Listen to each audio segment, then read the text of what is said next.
Sociologist Charles Murray was supposed to speak yesterday at Middlebury College in Vermont, and he would have done so if a mob of protesters hadn't decided to stop him. Watch.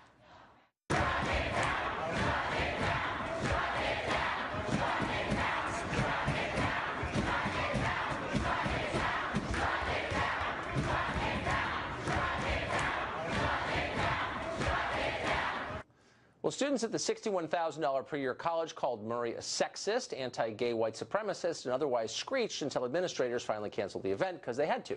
Protesters later jumped on Murray's car in an attempt to keep him from leaving campus safely. They also injured a professor who was escorting him, forcing her to make a brief stay to the hospital. Well, Carolyn Rouse is an anthropology professor at Princeton University. When Murray spoke at Princeton last year, she led students and faculty in a walkout of that event. Professor Rouse joins us now. Professor, thanks for coming on. Thank you.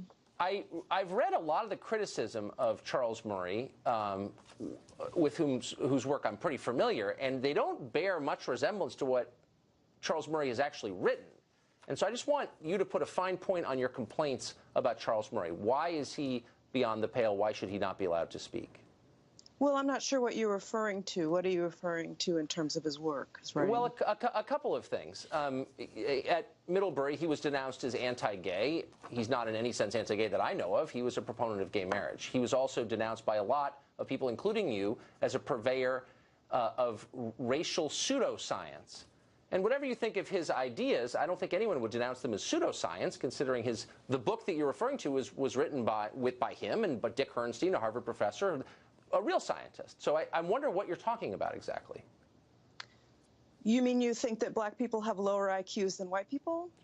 No, I think that the bulk of Charles Murray's scholarship has nothing to do with race at all. And I'm wondering, to be totally blunt with you, Professor, if you've read his books. Yes.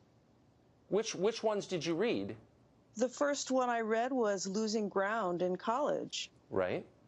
And did you read? Was... Okay, I beg your pardon, go ahead. Well, that was a really interesting book for me because the argument that black people were culturally dysfunctional and had all of these behaviors that were incompatible with democracy and capitalism to be fascinating but completely false or fake news. Okay. Given that I know the black community well. Right. So yes, I read the book too. That was my wake up. I don't remember him making the case that black people were somehow unable to live in a democracy. Did you read The Bell Curve? Yeah, I read parts of The Bell Curve, yes. Okay, but not the entire Bell Curve. No, I didn't read the entire Bell Curve, and I read the critiques of the Bell Curve as well. Okay. But are you know, the So Southern Poverty Law Center has a dossier on him. I don't want to debate whether or not he's made claims about the sort of the degeneracy of black people and poor whites. It's just a fact. So if you want to talk about freedom of speech and his right to speak freely, I think that makes sense. But what he's written is out there for the public, and I don't think that we need to debate that. Well, but that's kind of your point, is that it's known and we don't need to debate it, but you've already conceded that his central work, The Bell Curve, you haven't actually read. You've read critiques of it, you read part of it, but you haven't read the book. And instead you point to the Southern Poverty Law Center, which is a political organization. I'm just saying, shouldn't you take the scholarship seriously? And then if you disagree, explain why. You know what? There's a black man who wrote about how people with more melanin are more intelligent. Do I need to read this work?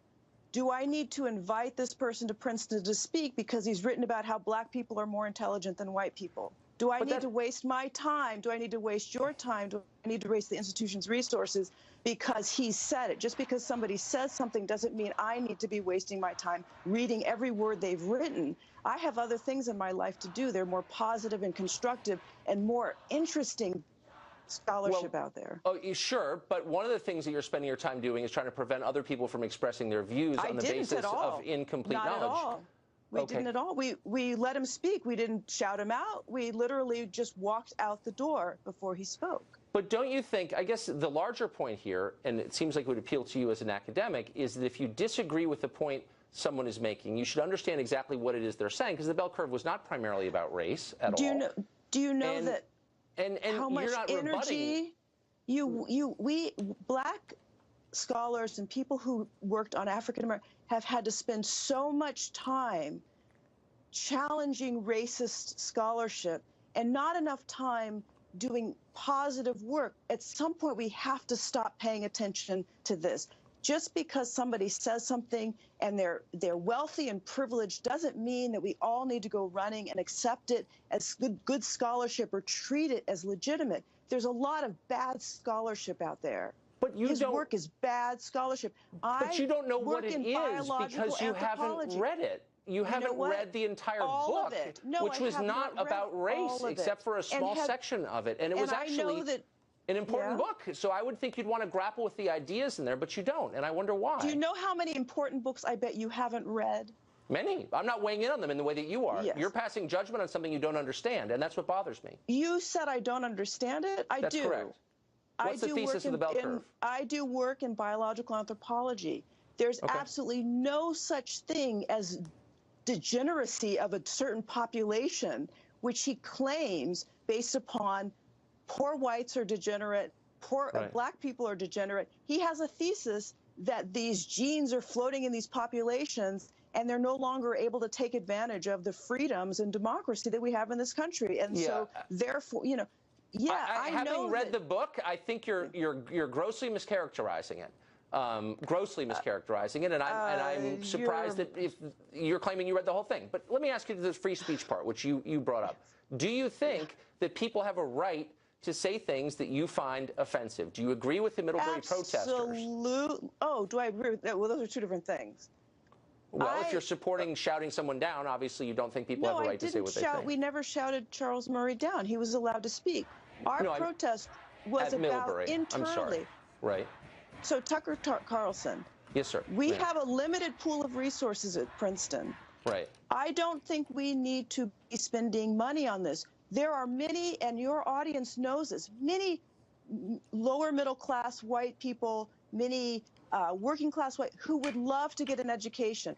Let's spend that money on helping them go to school, right?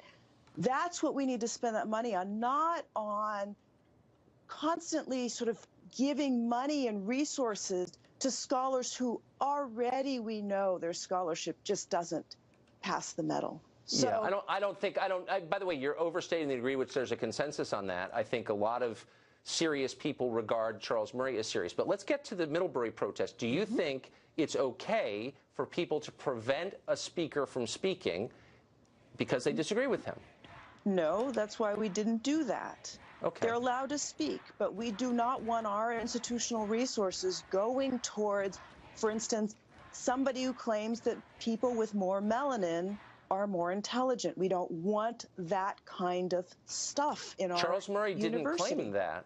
He didn't make that claim. No, but there are people who do. That's my point. Okay. His work is as absurd to me as that. Yeah. Well, I would challenge you to read it and then pass an informed judgment on it. I think that might be more effective. We're out of time. Professor, thanks for joining us. Thank you.